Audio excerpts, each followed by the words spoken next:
महाराष्ट्र में पहले पोस्टर लगा बटेंगे तो कटेंगे, और योगी आदित्यनाथ का बयान भी आया। अब उत्तर प्रदेश में भी यही पोस्टर लग रहे हैं। शिवपाल यादव यानी चाचा शिवपाल यादव कह रहे हैं कि ना तो कोई बटेगा ना तो कोई कटेगा, और जो ऐसी बात करेगा वो पिटेगा। देखिए, जो वो कहने का प्रयास कर रहे हैं, वास्तविकता तो यह है कि जहां जहां पर बट गए वहां कट नहीं गए, वो हिस्से देश से कट गए। ये एक यथार्थ है, इसमें किसी प्रकार की कोई किंतु परंतु की गुंजाइश नहीं है।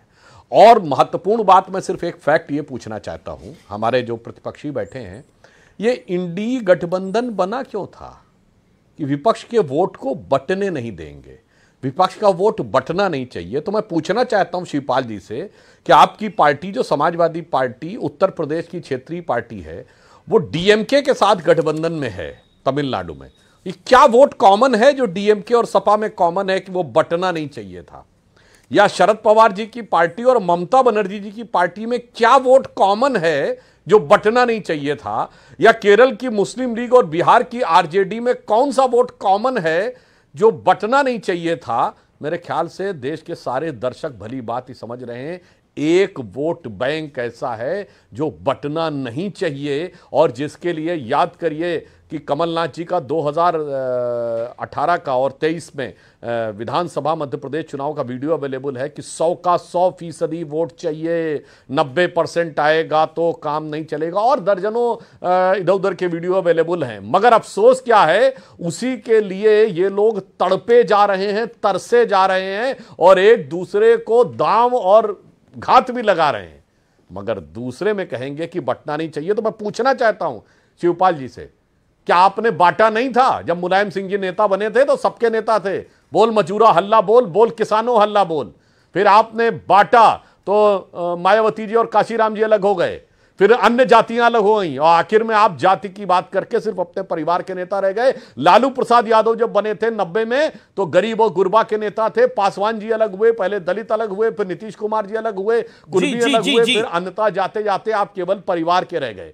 तो वास्तविकता में आप बांटेंगे और जाति का चूरन देकर परिवार की सत्ता का मजा काटेंगे।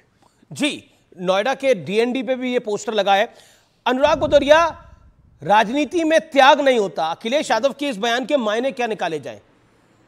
आपको त्याग करने के लिए कांग्रेस और शिवसेना ने वहां बोल दिया है क्या त्याग करिए?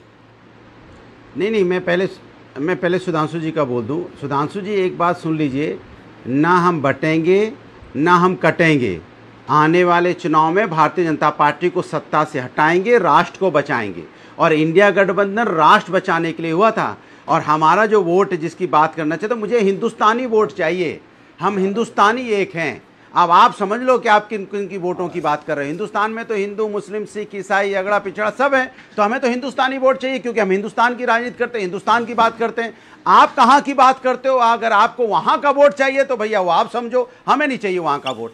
इसलिए हिंदुस्तान, आप जानते हो, ये गुलदस्ता है, अनेकता में एकता, इसीलिए तो बोला जाता है। यहाँ हिंदू, मुस्लिम, सिख, ईसाई सब एक साथ मिलके रहते हैं, सब एक दूसरे के त्योहार को मनाते हैं, सब एक दूसरे के सुख दुख में शामिल होते हैं। लेकिन आपको ये अच्छा क्यों नहीं लगता? यही तो वसुधैव कुटुंबकम है, इसी की तो हम लोग सब बात करते हैं। आपकी हिम्मत नहीं होगी अमन गौतम के बारे में आवाज उठाने के लिए? पुलिस कस्टडी में उसकी डेथ हो गई थी, उठाई आपने आवाज एक बार भी? आपकी हिम्मत नहीं हुई मोहित पांडे जी की आवाज उठाने की, जो लखनऊ में चिनहट में थाने में जिसकी मौत हो गई, वो पानी मांगता रहा कि मुझे पानी मिल जाए, थाने में पानी तक नहीं मिला और उसकी मौत हो गई। हिम्मत है आपकी उठाने की? कौन था मोहित पांडे, कौन था अमन गौतम? 16 दिन के अंदर 2-2 लोगों की मौत, लेकिन आपके मुंह पे सन्नाटा है, आपके चेहरे पे सन्नाटा है, मुंह आपका सिला हुआ है। दुखद है, और इसके ऊपर मुझे लगता है कि शासन प्रशासन को कार्रवाई करनी चाहिए। लेकिन अनुराग भदौरिया, मेरा प्रश्न आपसे ये था कि ये राजनीति में त्याग की बात क्यों कर रहे थे अखिलेश यादव जी?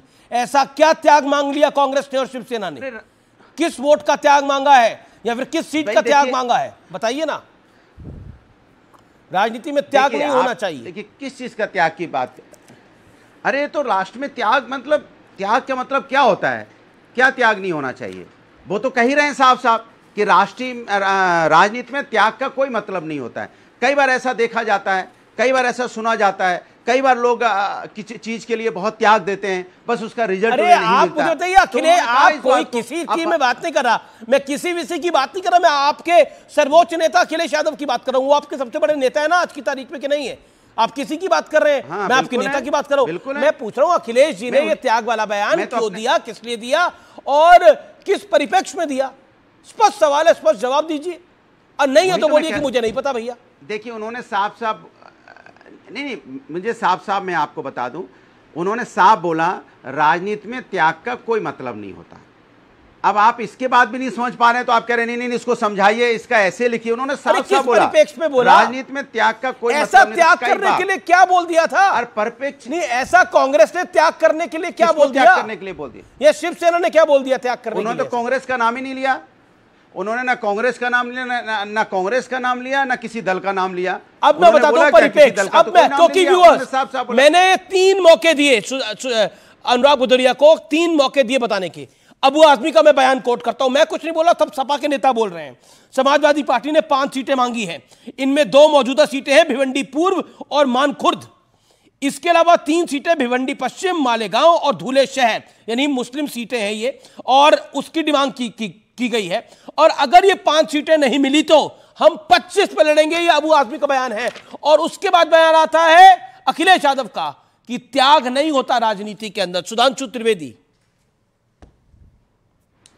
हाँ बताता हूं, देखिए मैं दर्शकों से कहता हूं इस गंभीरता को बात समझिए। अभी आपने जिस मालेगांव विधानसभा का नाम लिया ना, वो जिस संसदीय क्षेत्र में है उसमें हम 4 विधानसभाएं जीते थे और इस मालेगांव विधानसभा में कांग्रेस को 1,98,000 वोट मिला और भारतीय जनता पार्टी को 4,200। कांग्रेस को 1,98,000 वोट मिला, भारतीय जनता पार्टी को 4,200, क्योंकि ओवरवेलमिंग मुस्लिम मेजॉरिटी की सीट है। इसीलिए देखिए इनकी भी आंख वहीं गड़ी है, उनकी भी आंख वहीं गड़ी है। जैसे हरियाणा में मैंने कहा कि ममन खान 98,000 से जीते और हुड्डा साहब 70,000 से जीते। उत्तर प्रदेश में इमरान मसूद जो मोदी जी की बोटी बोटी काट रहे थे तब सपा के थे और अब वो आ गए कांग्रेस में। और जो बात भदौरिया जी ने और अखिलेश जी ने कही, मैं ये एक तो भदौरिया जी को बात हिला दूं, हमें वहां का चुनाव नहीं लड़ना। भदौरिया जी आप ही के गठबंधन के नेता हैं शशि थरूर, ये बांग्लादेश के अखबार डेली स्टार में काहे आर्टिकल लिखे थे मोदी हैज टू गो? चुनाव तो भारत में हो रहा था तो बांग्लादेश के अखबार में काहे लिख रहे थे? अब मैं आपको बताना चाहता हूं, देखो कितनी गहरी और कितनी गंभीर और अपनी असलियत दिखाने वाली बात अखिलेश जी ने कही है। राजनीति में कोई त्याग का मतलब नहीं होता। तो महात्मा गांधी की राजनीति मजाक थी, उन्होंने त्याग नहीं किया था। जयप्रकाश नारायण कभी पद नहीं लिए, वो त्याग नहीं किए थे। राम मनोहर लोहिया कोई त्याग नहीं किए थे। दीनदयाल उपाध्याय कोई त्याग नहीं किए थे। श्यामा प्रसाद मुखर्जी अपनी जीवन बलिदान कर दिए, त्याग नहीं किए थे। वही देखना चाहिए दर्शकों को। ये स्वार्थ और लोभ पे आ गए हैं जो कहते हैं कि कोई त्याग का स्थान नहीं होता राजनीति में। मेरे भाई, इस देश में जो त्याग करता है वो महान माना जाता है। और आपके हिसाब से कह दूं तो आपके तो गठबंधन वाले दावा करते हैं कि सोनिया गांधी त्याग की थी, तो त्याग का तो स्थान है नहीं है। तो ऐसा सेल्फ गोल करने में आप लगे हुए हैं। मगर मैं बता रहा हूं कितना बेहतरीन आपस का संबंध है अमीश जी। जिस दिन हरियाणा का रिजल्ट आया उस दिन सपा ने 6 सीटें घोषित कर दी और अब जैसे सपा वाले याचक के रूप में खड़े थे हरियाणा में कांग्रेस के आगे, दे दाता के नाम पे तुझको अल्लाह रखे।